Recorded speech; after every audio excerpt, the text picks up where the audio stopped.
if you're feeling resentful about something, there's a shadow that reveals itself in two ways. One is it's a pointer to your immaturity.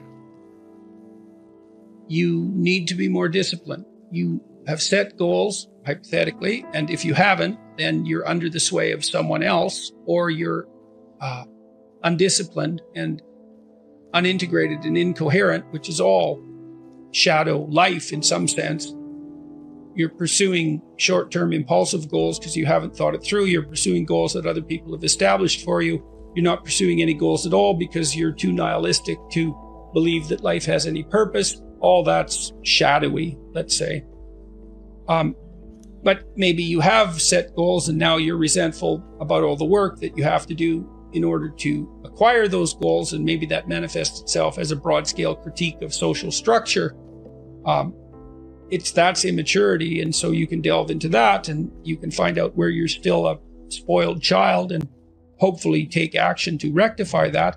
Or you may find that you're being compelled to do something that violates your integrity and you need to stand up for yourself and say something that you don't want to say. And then you may have to learn how to incorporate your anger into your actions so that you learn how to say no when you need to say no. And so that actually means that you're furthering your ethical pursuit as a consequence of integrating your shadow rather than deviating from it. Aggression, which can be repressed, sexuality, lust, let's say, which can be repressed. Those things are extremely useful servants when they're integrated into the whole. If you're without aggression and anger and incapable of it, that doesn't mean that you're on a good path and that anger knocks you off it. That can happen, but it's much more appropriate and sophisticated to note that the probability that you're going to pursue a higher good is magnified by your integration of all your emotional and motivational states, even the ones that can cause a tremendous amount of trouble when they're left to manifest themselves in isolation. You're way too agreeable. Well, I would say you could practice saying what you really believe, that you can take a vow to tell the truth. And that will make you much less agreeable. Agreeable people are perfectly willing to sacrifice what they know to be the case to maintain short-term social harmony. And it's not so much that they repress what they think, it's often that they don't even allow themselves to fully realize what they think. So commitment to the truth can make an agreeable person, will stop an agreeable person from being a doormat. I kind of outlined the reasons why people become deceitful, arrogant, and resentful. And we have our reasons. It's in some sense, it's a miracle that it doesn't happen all the time. And so I say, well, here's the problem. You know, death chases you, you're mortal, and illness will be a part of your life and a part of the lives of people you love. And it will be terrible, terrible, maybe beyond your imagining. You're stuck with that, man. And culture, there's a tyrannical aspect. It crushes you and turns you into a cog and maybe destroys the best in you to some degree. You're stuck with that. And then Christ, you're just a massive contradictions and trouble. You can't get yourself organized. You're doing all sorts of things you don't want to do and not doing the things you know you should do. And, putting obstacles in your path just so you can trip over them. Well, there's the landscape. Well, why would you turn to the dark side, let's say, in the face of that? It's like, no wonder, obviously. But it doesn't help. It seems to make everything worse. So, and it doesn't seem, if you're objecting to the fact that things are bad, it doesn't seem that making them worse is a tenable solution. It's an attractive solution at times because people think deeply. Oh, to hell with this. It's so awful that I'll just add to the misery out of spite. And man, if you don't see the compulsion of that argument, either you're not, I don't know, maybe you're fortunate. Maybe you're fortunate. You're sheltered. Maybe you're saint-like. That would be good. But it and you see this in clinical practice all the time. Voluntary confrontation with what is threatening and unknown tends to be curative. And not always. You know, like there are mistakes people make. So for example, you often see these trauma teams rush in to talk to people just after, say, a mass shooting or some kind of terrorist attack. And like, it does not help people to have them review the trauma that they're currently experiencing. Not unless it's problem solving oriented, it can just make it worse. But if it's an old memory, well then voluntary recall and explicit reformulation seems to be useful. Or at least it's better than anything else we know.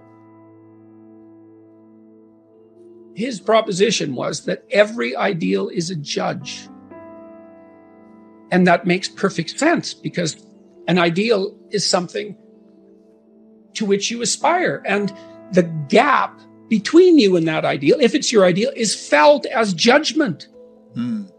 And so that's one of the reasons people are very afraid to have an ideal, to make it. That's why I wrote, do not hide things in the fog. It's like, well, you should lay out an ideal. You should pursue an ideal. Why wouldn't you? Well, when you make your ideal explicit, it turns into your judge.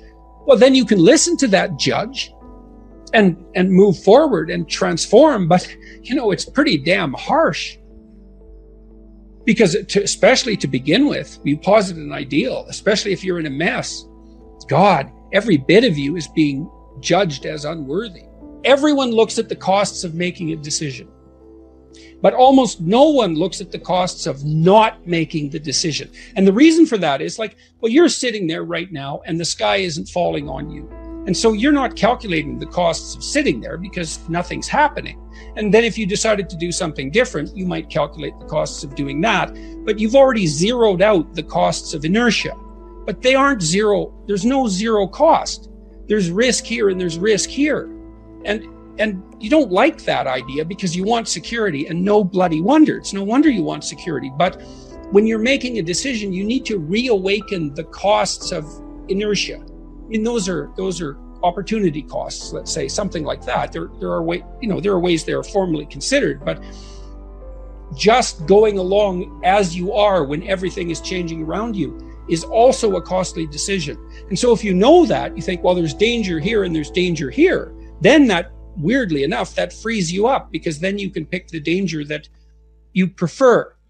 Now, the price you pay is the realization that there's no security down either road. And you have to wake up to that now and then in your life. It's very unpleasant. It's not surprising people don't do it. But again, the costs of failing to do it are worse. Do not do what you hate. And what does it mean? Well, it doesn't mean, geez, I hate getting up at 8 o'clock in the morning to get ready for work. That just means that you're not very disciplined, or maybe that it might mean something deeper. But I'd start with lack of discipline before, rearranging your whole life. Because you might say, well, I hate getting up at 8 o'clock in the morning no matter what I'm doing, and then it's not your job. I don't mean don't do difficult things. I mean, watch yourself. And if you see that you're doing things that make you hate yourself, then consider the cost of continuing. Just notice, because you're reporting to yourself, just like you just said. In some sense, that wasn't a voluntary decision. You noticed that you couldn't breathe unless you discussed this issue. It's like, well, why is that? You don't know. You can't control it even. I mean, you can not do it and pay the consequences, but you can't say to yourself easily, well, that's stupid. I should be able to breathe. Just because I haven't said this thing, that shouldn't stop me from breathing. But there it is. And wise people that I've read, often associated with the establishment of the Christian church, actually, this seems to be something that was a continual topic of discussion, noted continually that we do things that we can't control, and we're subject to forces that we can't control, and those are forces that are associated with our own destiny, I suppose, certainly our own conscience. And you just have to watch. You find out who you are. I'm the person who has to say this. Why? I don't know exactly, but I know that if I don't do it, there's going to be a price.